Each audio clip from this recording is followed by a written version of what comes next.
नमस्कार दोस्तों, welcome to Sambhav education. This is Aryan Shukla. दोस्तों, शाम के 8 बज चुके हैं। जैसा कि आप सब जानते हैं, डेली शाम को 8 बजे स्पेशल रेलवे के लिए क्लास होती है। तो आज की क्लास पेपर डिस्कस करेंगे, जिसमें जीके के 50 क्वेश्चन होंगे। सभी लोग क्लास को ध्यान से देखिएगा। जो एक्स्ट्रा फैक्ट आपको बताए जाएं, उनको भी ध्यान से सुनिए, बिकॉज परीक्षा में उनसे भी क्वेश्चन पूछे जाते हैं। गुड इवनिंग सभी को। गुड इवनिंग दोस्तों। चलिए शुरू करते हैं आज की क्लास। करिएगा क्वेश्चन नंबर फर्स्ट के लिए। मानव निर्मित प्रथम कृत्रिम रेशा आपको बताना है, तो सभी इसका आंसर करिए। बताइए राइट आंसर क्या होगा। ये रेलवे की परीक्षा में पूछा हुआ प्रश्न है। ग्रुप डी की परीक्षा में पूछा गया था बिल्कुल प्रकार से। तो सभी इसका आंसर करिए। बताइए मानव निर्मित प्रथम कृत्रिम रेशा कौन सा है। इसका right answer option number B होगा, नायलॉन। बी करेक्ट आंसर होगा। नायलॉन जो है ये मानव निर्मित प्रथम कृत्रिम रेशा है। तो option number B correct answer होगा। अब इसका आंसर करिएगा क्वेश्चन नंबर 2 के लिए। सभी जल्दी से आंसर करिए। बताइए इसका राइट आंसर क्या होगा।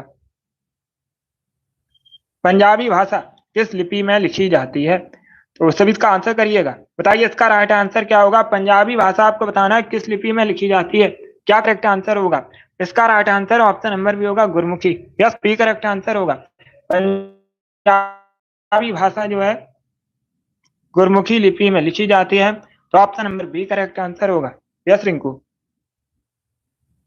कल ज्यादा क्वेश्चन डिस्कस करेंगे।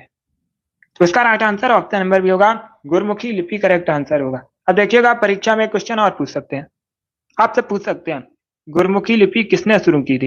इंपॉर्टेंट क्वेश्चन है, बहुत सी परीक्षाओं में पूछा जा चुका है। तो आप लोग याद रखिएगा, गुरु अंगद देव ने सिख धर्म के दूसरे गुरु थे। गुरु अंगद देव जो थे सिख धर्म के दूसरे गुरु थे। इन्होंने गुरमुखी लिपि शुरू की थी। तो option number B correct answer होगा। गुरमुखी पंजाबी भाषा लिखी जाती है। बी करेक्ट आंसर होगा इसका। करिएगा क्वेश्चन नंबर 3 के लिए। सभी जल्दी से आंसर करिए क्वेश्चन नंबर 3 के लिए। बताइए लुई पास्चर ने किसकी खोज की थी। ये 4 ऑप्शन आपको दिए गए हैं। बताइए निम्न में से किसकी खोज लुई पास्चर ने की थी। जिसने अभी लाइव सेशन को लाइक नहीं किया है, लाइक कीजिएगा, शेयर कीजिएगा। चैनल पर नए हैं, चैनल को सब्सक्राइब कीजिएगा, बेल आइकन को प्रेस कीजिए ताकि सभी नोटिफिकेशन आप तक पहुंच सके। इसका right answer option number C होगा, रेबीज रोधी टीके। Yes, option number C correct answer है। रेबीज रोधी टीके का आविष्कार जो है लुई पास्चर ने किया था। तो option number C correct answer होगा। इसका आंसर करिएगा क्वेश्चन नंबर 4 के लिए। निम्न में से कौन सा मानव रोग बैक्टीरिया के कारण उत्पन्न होता है। 4 ऑप्शन दिए गए हैं, इसमें बताइएगा कौन सा मानव रोग बैक्टीरिया की वजह से उत्पन्न होता है। डी करेक्ट आंसर होगा, अंत ज्वर। टाइफाइड भी कहा जाता है इसको। तो डी इसका राइट आंसर होगा। टाइफाइड जो है बैक्टीरिया की वजह से उत्पन्न होता है। इसका आंसर करिएगा क्वेश्चन नंबर 5 के लिए। बताइए मेघ गर्जन वायुमंडल की किस परत में होता है। सभी जल्दी से आंसर करिएगा। अमित, मिष्टी, रिंकू, माही, आपके राइट आंसर हैं, बहुत अच्छे। अब इसका आंसर करिएगा क्वेश्चन नंबर 5 के लिए। बताइए मेघ गर्जन जो है वायुमंडल की किस परत में होता है। इसका राइट आंसर ऑप्शन नंबर भी होगा, क्षोभ मंडल में। यस, बी करेक्ट आंसर होगा। क्या करेक्ट आंसर है। बी करेक्ट आंसर होगा इसका। मेघ गर्जन वायुमंडल के क्षोभ मंडल में होता है। तो option number B correct answer होगा। अगर पूछा जाए सबसे निचली परत का नाम क्या है, तो आप लोग याद रखिएगा सबसे निचली परत पूछी जा सकती है परीक्षा में। तो आप लोग याद रखिएगा क्षोभ मंडल जो है वायुमंडल की सबसे निचली परत है। इंपॉर्टेंट है, इसे आप लोग याद रखिएगा। बहुत अच्छे। इसका आंसर करिए क्वेश्चन नंबर 6 के लिए। राष्ट्रीय साक्षरता मिशन की शुरुआत कब हुई थी। तो आंसर करिए क्वेश्चन नंबर 6 के लिए। क्या पूछा गया, राष्ट्रीय साक्षरता मिशन की शुरुआत कब हुई थी। भारत में पूछा गया है। बी करेक्ट आंसर होगा, 1988 में, 1988 राष्ट्रीय साक्षरता मिशन की शुरुआत हुई थी। क्वेश्चन नंबर 6 का option number B correct answer है। अब इसका आंसर करिए क्वेश्चन नंबर 7 के लिए। तब इसका आंसर करिएगा। माही टेंशन मत कीजिएगा, अच्छे से पढ़ाई कीजिए, सिलेक्शन आपका होगा।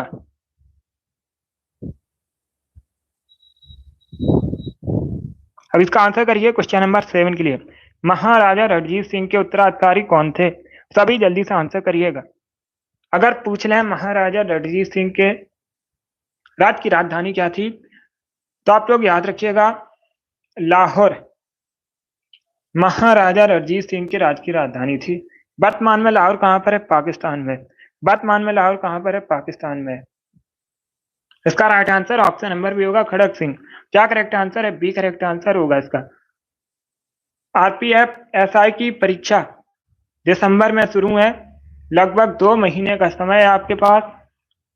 जिसने भी आरपीएफ एसआई का फॉर्म डाला है अच्छे से पढ़ाई कीजिएगा, अच्छी वैकेंसी है तो सभी का अच्छे से तैयारी कीजिएगा। कांस्टेबल की जो परीक्षा है जनवरी में होने के चांसेस हैं, जनवरी में होगी लगभग आरपीएफ कांस्टेबल की परीक्षा, साथ में उसकी भी तैयारी कीजिएगा। तो इसका राइट आंसर क्या होगा? बी करेक्ट आंसर होगा खड़क सिंह। अब इसका आंसर करिए क्वेश्चन नंबर 8 के लिए। और एनटीपीसी में भी फॉर्म भर दीजिएगा, रेलवे एनटीपीसी में। सब इसका आंसर करिए क्वेश्चन नंबर 8 के लिए। शब्द ग्रैंड स्लैम किससे संबंधित है? तो सब इसका आंसर करिए क्वेश्चन नंबर 8 के लिए। बताइए इसका राइट आंसर क्या होगा दोस्तों? सभी जल्दी से आंसर करिएगा। शब्द ग्रैंड स्लैम आपको बताना है किससे संबंधित है। इसका right answer option number B होगा tennis. Yes, B correct answer होगा। क्या करेक्ट आंसर है? ऑप्शन नंबर 20 का राइट आंसर आप लोग याद रखिएगा, टेनिस से संबंधित है शब्द ग्रैंड स्लैम। अब इसका आंसर करिए क्वेश्चन नंबर 9 के लिए। बताइए इसका राइट आंसर। बादामी गुफा मंदिरों का निर्माण किसने करवाया था? आपको बताना है बादामी गुफा मंदिरों का निर्माण जो है किसने करवाया था। अगर पूछ ले बादामी गुफा मंदिर कहाँ पर है तो याद रखिएगा कर्नाटका में। कहाँ पर है? वर्तमान में कर्नाटका में मंगलेशा ने बनवाए थे। ऑप्शन नंबर ए इसका राइट आंसर होगा। डी करेक्ट आंसर नहीं होगा, पुलकेशिन करेक्ट आंसर नहीं होगा। इसका right answer option number A होगा, मंगलेशा करेक्ट आंसर है। अब इसका आंसर करिए क्वेश्चन नंबर 10 के लिए। यूनिसेफ दिवस कब मनाते हैं? डी करेक्ट आंसर नहीं होगा, ए करेक्ट आंसर होगा, मंगलेशा ने बनवाए थे बादामी गुफा मंदिर। अब इसका आंसर करिए क्वेश्चन नंबर 10 के लिए। बताइए यूनिसेफ दिवस कब मनाते हैं? सब इसका आंसर करिए क्वेश्चन नंबर 10 के लिए। इसका राइट आंसर क्या होगा? यूनिसेफ दिवस बताइएगा कब मनाया जाता है। यह दिवस से संबंधित क्वेश्चन है, परीक्षा में एक क्वेश्चन दिवस से संबंधित जरूर पूछा जाता है। इसका right answer option number B होगा 11 दिसंबर को। यस, बी करेक्ट आंसर होगा, प्रतिवर्ष 11 दिसंबर को यूनिसेफ दिवस मनाया जाता है। अब इसका आंसर करिए क्वेश्चन नंबर 11 के लिए। कंप्यूटर में आईसी का अर्थ क्या होता है? कंप्यूटर में आपको बताना है आईसी का अर्थ क्या होता है। इसका राइट आंसर क्या होगा? बी करेक्ट आंसर होगा इंटीग्रेटेड सर्किट। या तो ऑप्शन नंबर 20 का राइट आंसर आप लोग याद रखिएगा, कंप्यूटर में आईसी का अर्थ होता है इंटीग्रेटेड सर्किट। तो option number B correct answer होगा। अब इसका आंसर करिए क्वेश्चन नंबर 12 के लिए। तब इसका आंसर करिएगा। क्या पूछा गया है? वेलिंगटन ट्रॉफी किस खेल से संबंधित है? इसका राइट आंसर क्या होगा? तीरंदाजी, बैडमिंटन, क्रिकेट या फिर नौका दौड़?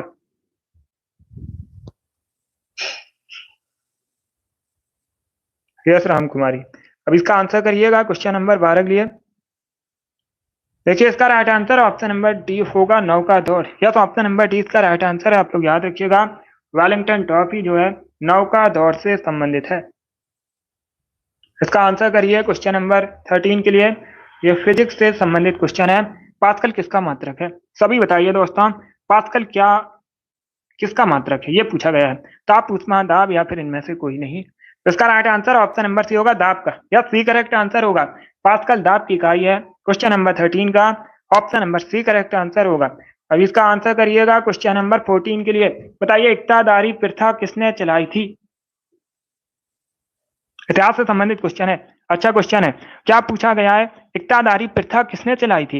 इसका right answer option number C होगा, इल्तुतमिश ने। सी करेक्ट आंसर होगा, इल्तुतमिश ने। आप लोग याद रखिएगा, इक्तादारी प्रथा चलाई थी। अब देखिएगा एनटीपीसी की परीक्षा में पूछा हुआ क्वेश्चन है, रजिया सुल्तान किसकी बेटी थी? तो आप लोग याद रखिएगा, रजिया सुल्तान जो थी, रजिया सुल्तान जो थी, आप लोग याद रखिएगा, दिल्ली सल्तनत की पहली और अंतिम महिला शासका थी। ये किसकी बेटी थी? इल्तुतमिश की। इंपॉर्टेंट है, प्रीवियस ईयर क्वेश्चन है, पूछा जा चुका है एक बार, फिर से पूछ सकते हैं क्योंकि परीक्षा में जो क्वेश्चन होते हैं वो रिपीट होते हैं। अब इसका आंसर करिए क्वेश्चन नंबर 15 के लिए। बायोलॉजी से संबंधित क्वेश्चन है। मानव शरीर में सबसे लंबी कोशिका कौन सी है? आपको बताना है मानव शरीर की सबसे लंबी कोशिका कौन सी है। Right answer option number B होगा तंत्रिका कोशिका, बी करेक्ट आंसर होगा इसका। क्या करेक्ट आंसर? ऑप्शन नंबर 20 का राइट आंसर। आप लोग याद रखिएगा, मानव शरीर की सबसे लंबी कोशिका तंत्रिका कोशिका है। इसका आंसर करिए क्वेश्चन नंबर 16 के लिए। बताइए ग्रीनलैंड निम्न में से किस देश का हिस्सा है? विश्व का सबसे बड़ा द्वीप है ग्रीनलैंड। इंपॉर्टेंट है, पूछा जाता है सबसे बड़ा द्वीप कौन सा है, तो आप लोग याद रखिएगा सबसे बड़ा द्वीप है विश्व का ग्रीनलैंड। इंपॉर्टेंट है। अगर पूछा जाए एशिया का सबसे बड़ा द्वीप कौन सा है, तब तो आप लोग याद रखिएगा बोर्नियो। एशिया का सबसे बड़ा द्वीप कौन सा है? बोर्नियो। विश्व का सबसे बड़ा द्वीप कौन सा है? ग्रीनलैंड। अब प्रश्न में ये नहीं पूछा गया कि विश्व का सबसे बड़ा द्वीप कौन सा है, प्रश्न में पूछा गया ये किस देश का हिस्सा है। Right answer option number A होगा डेनमार्क। या तो option number A correct answer है। डेनमार्क देश का हिस्सा है ग्रीनलैंड। और डेनमार्क की राजधानी भी पूछ सकते हैं, कोपेनहेगन डेनमार्क की कैपिटल है, राजधानी है। अब इसका आंसर करिएगा क्वेश्चन नंबर 17 के लिए। What is the capital of Qatar? Qatar की राजधानी बताइएगा। तो सब इसका आंसर करिए क्वेश्चन नंबर 17 के लिए। कतर की कैपिटल बतानी है। इसका right answer option number C होगा दोहा, कतर की राजधानी है। बाकी ऑप्शन की अगर हम बात करें, काठमांडू नेपाल की राजधानी है, वॉशिंगटन डीसी यूएसए की राजधानी है, ढाका बांग्लादेश की राजधानी है। तो सी करेक्ट आंसर होगा इसका। अब इसका आंसर करिएगा क्वेश्चन नंबर 18 के लिए। सरस्वती सम्मान पुरस्कार किस क्षेत्र में आता है? Right answer option number C होगा साहित्य के क्षेत्र में दिया जाता है। या तो option number C correct answer है। सरस्वती सम्मान पुरस्कार जो है साहित्य के क्षेत्र में किया जाता है। इसका आंसर करिए क्वेश्चन नंबर 19 के लिए। सूखा रोग निम्न में से किस विटामिन की कमी से होता है? इसका आंसर करिएगा क्वेश्चन नंबर 19 के लिए। बहुत अच्छे। इसका right answer option number A होगा, विटामिन डी की कमी से। या तो option number A correct answer होगा, विटामिन डी की कमी से सूखा रोग होता है। तो option number A correct answer होगा। सूर्य की किरणों से विटामिन डी हमारे शरीर में बनती है। अब इसका आंसर करिएगा क्वेश्चन नंबर 20 के लिए। कोशिका झिल्ली मुख्य रूप से किससे बनी होती है? तो सब इसका आंसर करिए क्वेश्चन नंबर 20 के लिए। क्या पूछा गया है? कोशिका झिल्ली मुख्य रूप से किससे बनी होती है? इसका right answer option number A होगा, प्रोटीन, लिपिड और वसा से। तो option number A correct answer होगा। अब इसका आंसर करिएगा क्वेश्चन नंबर 21 के लिए। नल सरोवर पक्षी अभ्यारण्य बताइए कहां पर है भारत में? नल सरोवर पक्षी अभ्यारण्य आपको बताना है भारत में कहां पर है। महाराष्ट्र, राजस्थान, गुजरात या फिर उड़ीसा में। तो सभी इसका आंसर करिएगा क्वेश्चन नंबर 21 का। इसका right answer option number C होगा, गुजरात में। सी करेक्ट आंसर होगा। नल सरोवर पक्षी अभ्यारण्य जो है ये गुजरात में है, भारत में। तो option number C correct answer होगा। अब इसका आंसर करिए, ये कब मनाते हैं? अगर पूछा जाए रेड क्रॉस का मुख्यालय कहाँ पर? इंपॉर्टेंट है, ग्रुप डी की परीक्षा में पूछ भी चुके हैं। तो आप लोग याद रखिएगा जेनेवा में। स्विट्जरलैंड का शहर है जेनेवा। जेनेवा में रेड क्रॉस का मुख्यालय है। विश्व रेड क्रॉस डे जो है ये 8 मई को सेलिब्रेट करते हैं, 8 मई को मनाया जाता है। अब इसका आंसर करिएगा क्वेश्चन नंबर 23 के लिए। तो सभी इसका आंसर करिए क्वेश्चन नंबर 23 के लिए। पनिहारी बताइए किस राज्य का लोक नृत्य है? मुक्ता कहां से संबंधित है? पनिहारी एक नृत्य शैली है, किस राज्य से संबंधित है? असम, केरला, कर्नाटक या फिर राजस्थान? तो सभी इसका आंसर करिएगा। इसका right answer option number D होगा, राजस्थान से। डी करेक्ट आंसर होगा। राजस्थान का लोक नृत्य है पनिहारी। इसके साथ ही याद रखिएगा, कई बार मैंने आपको बताया भी है, कालबेलिया, घूमर, कठपुतली नाच, ये सभी मुख्यतः राजस्थान से संबंधित हैं। अब इसका आंसर करिएगा क्वेश्चन नंबर 24 के लिए। सूर्य की किरणों में कितने रंग होते हैं? सूर्य की किरणों में 7 रंग होते हैं। तो option number D correct answer होगा। कितने रंग होते हैं? 7 रंग होते हैं सूर्य की किरणों में। इसका आंसर करिए क्वेश्चन नंबर 25 के लिए। आपको बताना है घूम मठ कहां पर है? घूम मठ बताइए कहां पर है? ये बौद्ध धर्म से संबंधित है। किस धर्म से संबंधित है? बौद्ध धर्म से संबंधित है। आपको बताना है कहां पर है। तो सब इसका आंसर करिए, बताइए क्वेश्चन नंबर 25 का करेक्ट आंसर क्या होगा। अगर पूछा जाए विश्व का सबसे बड़ा मठ कौन सा है या भारत का सबसे बड़ा मठ कौन सा है, तो आप लोग याद रखिएगा तवांग मठ। कौन सा? तवांग मठ बौद्ध धर्म से संबंधित है। ये कहां पर है? अरुणाचल प्रदेश में है। पूछा जाता है कहां पर है? अरुणाचल प्रदेश में है। और ये वेस्ट बंगाल में, सी करेक्ट आंसर होगा इसका। तवांग मठ है अरुणाचल प्रदेश में, घूम मठ जो है ये वेस्ट बंगाल में, सी करेक्ट आंसर होगा। अब इसका आंसर करिएगा क्वेश्चन नंबर 26 के लिए। चेराव बताइए कहाँ का लोक नृत्य है, सभी जल्दी से आंसर करिएगा। चेराव आपको बताना है कहाँ का लोक नृत्य है। मिजोरम करेक्ट आंसर होगा, option number C correct answer होगा इसका। 27 के लिए आंसर करिएगा, सबसे पहले कोस्का का पता किसने लगाया था। तो सभी इसका आंसर करिए क्वेश्चन नंबर 27 के लिए। क्या पूछा गया, सबसे पहले कोस्का का पता किसने लगाया था। इसका राइट आंसर होगा option number B, Robert Hooke ने। यस, बी करेक्ट आंसर होगा, रॉबर्ट हुक ने सबसे पहले कोस्का का पता लगाया था, तो option number B correct answer होगा। 28 के लिए आंसर करिएगा। 1906 में कलकत्ता में अधिवेशन हुआ था आईएनसी, भारतीय राष्ट्रीय कांग्रेस का, अध्यक्षता किसने की थी। तो सभी इसका आंसर करिएगा।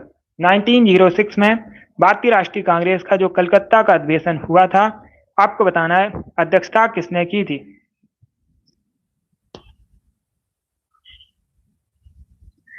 तो सभी इसका आंसर करिएगा और जल्दी से आंसर करिए, बहुत अच्छे। गोपाल कृष्ण गोखले, दादा भाई नौरोजी, बाल गंगाधर तिलक, लाला लाजपत राय, इस प्रकार से ऑप्शन है।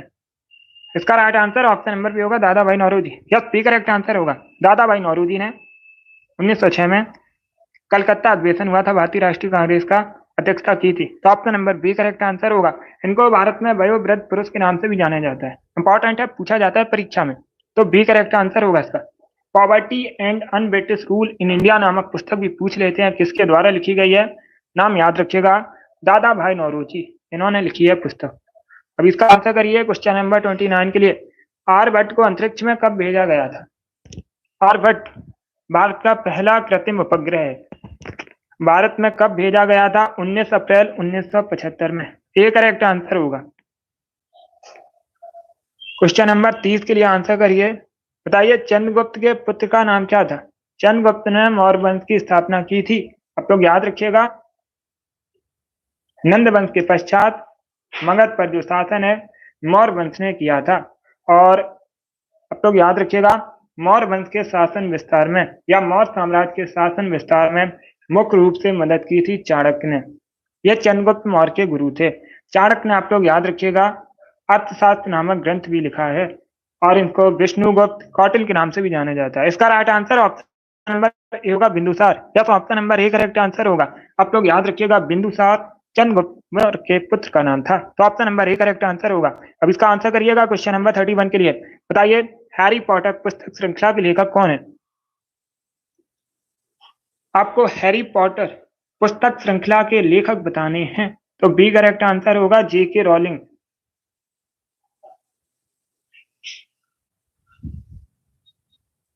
बी करेक्ट आंसर होगा इसका। अब इसका आंसर करिएगा क्वेश्चन नंबर 32 के लिए। जापान की राजधानी टोक्यो है, कई बार मैंने आपको बताया भी है, और प्रश्न में पूछा गया ये किस द्वीप पर स्थित है। तो इसका right answer option number A होगा, Honshu. Yes, option number A correct answer है। जापान का सबसे बड़ा द्वीप है, याद रखिएगा, सबसे बड़ा द्वीप भी पूछा जाता है जापान का कौन सा है, तो आप लोग याद रखिएगा होन्शु, इसी पर है जापान की राजधानी टोक्यो। सबसे छोटा अगर द्वीप पूछा जाए तो याद रखिएगा सुकोकू है। क्वेश्चन नंबर 33 के लिए आंसर, पृथ्वी किन दो ग्रहों के मध्य स्थित है। पृथ्वी को ब्लू प्लैनेट के नाम से भी जाना जाता है, नीला ग्रह कहा जाता है, सूर्य से तीसरे स्थान पर है पृथ्वी, यह शुक्र और मंगल के मध्य स्थित है, शुक्र और मंगल के मध्य स्थित है, तो बी करेक्ट आंसर होगा इसका। इसका आंसर करिए क्वेश्चन नंबर 34 के लिए, सभी जल्दी से आंसर करिएगा। बताइए एक जनता, एक राष्ट्र, एक नेता की नीति किसकी थी। सभी इसका आंसर करिए, बताइए इसका राइट आंसर क्या होगा। एक जनता, एक राष्ट्र, एक नेता की नीति किसकी थी। सभी इसका आंसर करिएगा क्वेश्चन नंबर 34 के लिए। इसका right answer option number D होगा, हिटलर। या तो option number D correct answer, आप लोग याद रखिएगा, हिटलर की नीति थी एक जनता, एक राष्ट्र, एक नेता, तो option number D correct answer होगा। अब इसका आंसर करिएगा क्वेश्चन नंबर 35 के लिए। आपको बताना है निम्न में से पुराण में किस वंश के शासकों को श्री पर्वती कहा गया है।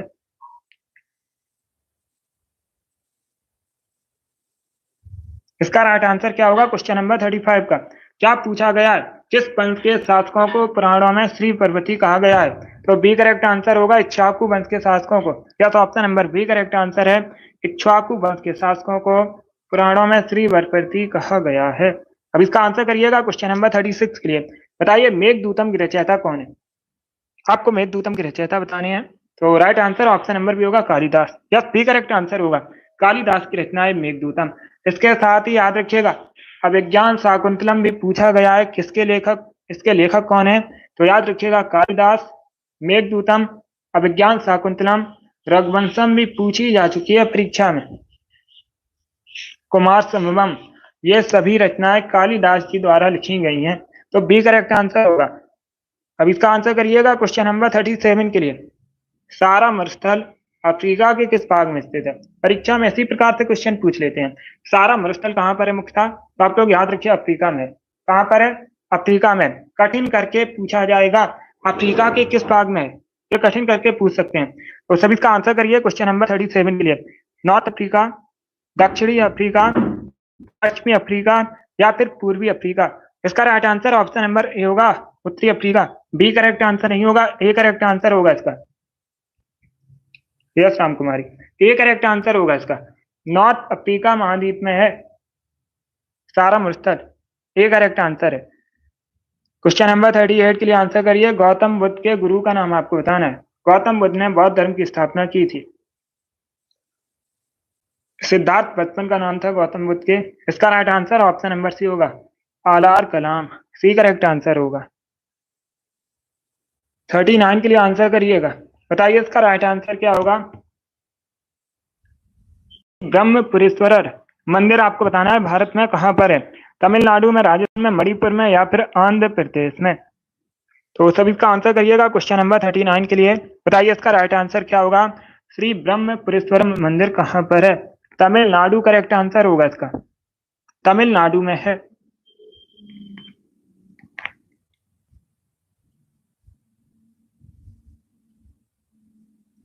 क्वेश्चन नंबर 40 के लिए आंसर करिएगा। ये पंचवर्षीय योजना संबंधित क्वेश्चन है, इंपॉर्टेंट टॉपिक है परीक्षा की दृष्टि से।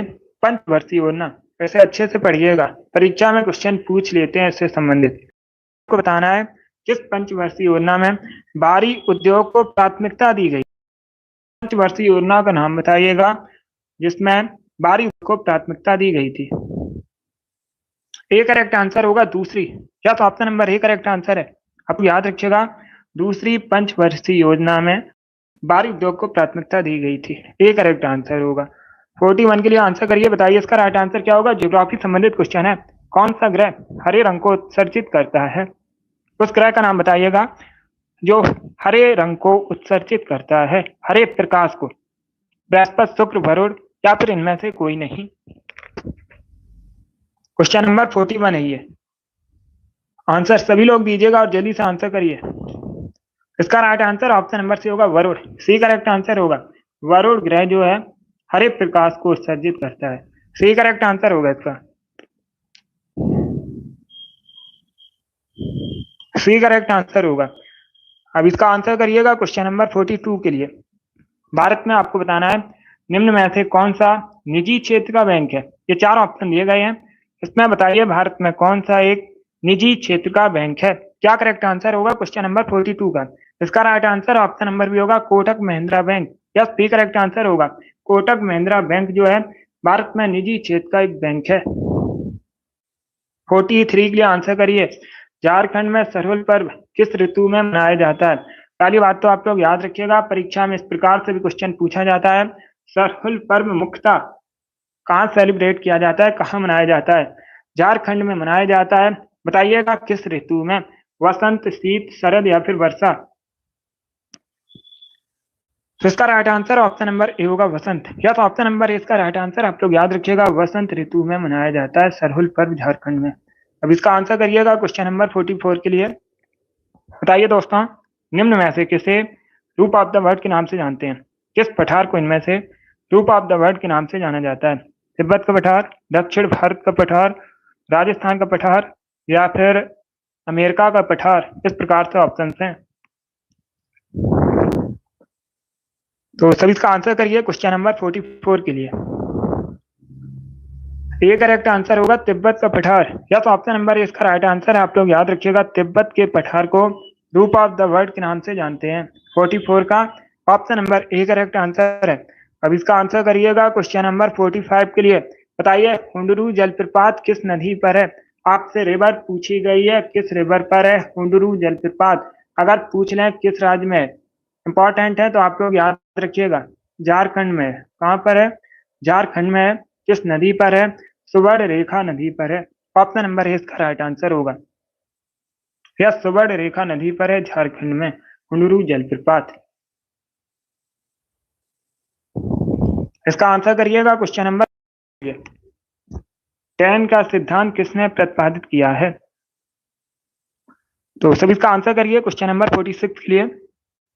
गंगाधर तिलक, दादा भाई नौरोजी, गोपाल कृष्ण गोखले या फिर लाल बहादुर शास्त्री। इस प्रकार से ऑप्शन हैं। सभी आंसर दीजिएगा और जल्दी से आंसर करिए। टैन का सिद्धांत किसने प्रतिपादित किया है, यह पूछा गया है। तो राइट आंसर क्या होगा? इसका right answer option number B होगा, Dadabhai Naoroji. B correct answer होगा। बाल गंगाधर तिलक करेक्ट आंसर नहीं होगा, बी करेक्ट आंसर है।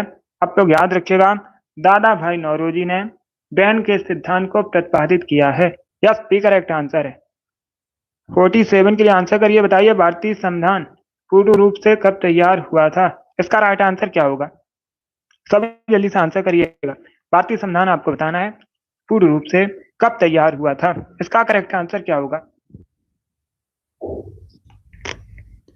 बी करेक्ट आंसर होगा 26 नवंबर 1949 में। क्या तो ऑप्शन नंबर 20 का राइट आंसर आप लोग याद रखिएगा। 26 नवंबर 1949 में भारत का संविधान पूर्ण रूप से तैयार हुआ था। तो option number B correct answer होगा।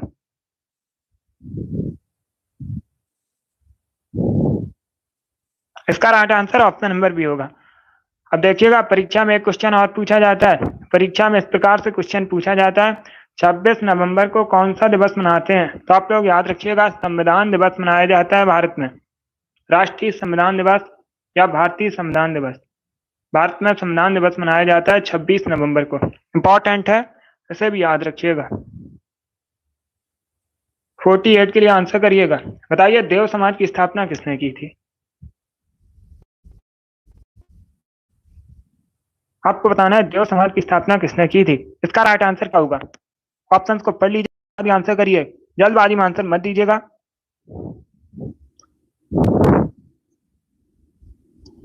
इसका right answer option number B होगा, Shiv Narayan Agnihotri. Yes, B correct answer होगा। शिव नारायण अग्निहोत्री ने देव समाज की स्थापना, तो बी करेक्ट आंसर होगा। ए करेक्ट आंसर नहीं होगा। राधा कांत देव ने धर्म सभा की स्थापना की थी। ए करेक्ट आंसर नहीं होगा इसका। इसका right answer option number B होगा। यस, बाकी रामकृष्ण परमहंस स्वामी विवेकानंद के गुरु। स्वामी विवेकानंद ने रामकृष्ण मिशन की स्थापना की थी। ये पूछ सकते हैं कब की थी, तो आप 1897 में। अब इसका आंसर ये क्वेश्चन नंबर 49 के लिए। ऋग्वेद में संपत्ति का मुख्य रूप क्या था। ऋग्वेद में आपको बताना है संपत्ति का मुख्य रूप क्या था। गोधन करेक्ट आंसर होगा इसका। या तो आप राइट आंसर आप लोग याद रखिएगा, ऋग्वेद में संपत्ति का मुख्य रूप था गोधन। तो ऑप्शन नंबर ए इसका राइट आंसर है। अब इसका आंसर करिए क्वेश्चन नंबर 50 के लिए। आज का लास्ट क्वेश्चन है, तब इसका आंसर करिएगा।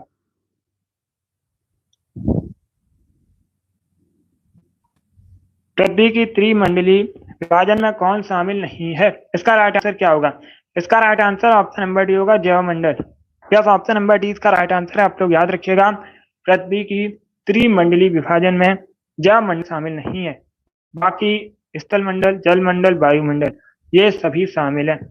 तो डी करेक्ट आंसर होगा, और इन्हीं सभी में है जैवमंडल। तो option number D correct answer होगा इसका। चलिए दोस्तों, आज की क्लास में हमने जीके के 50 इंपॉर्टेंट क्वेश्चन डिस्कस किए। आई होप आप सभी को ये क्वेश्चन समझ आए होंगे। सो क्लास को लाइक कीजिए, शेयर कीजिएगा। चैनल पर नए हैं, चैनल को सब्सक्राइब कीजिए, वाला आइकन को प्रेस कीजिए ताकि सभी नोटिफिकेशन आप तक पहुंच सके। हमारी डेली क्लास होती है शाम को 8 बजे। सभी लोग डेली सेशन को ज्वाइन कीजिएगा। डेली हम मॉडल पेपर डिस्कस करते हैं जिसमें जीके जीएस के 50 क्वेश्चन होते हैं। इसी लेवल के क्वेश्चन परीक्षा में पूछे जाते हैं। डेली सेशन को ज्वाइन कीजिएगा। चलिए इसी के साथ मैं आपको मिलूंगा अगली क्लास में।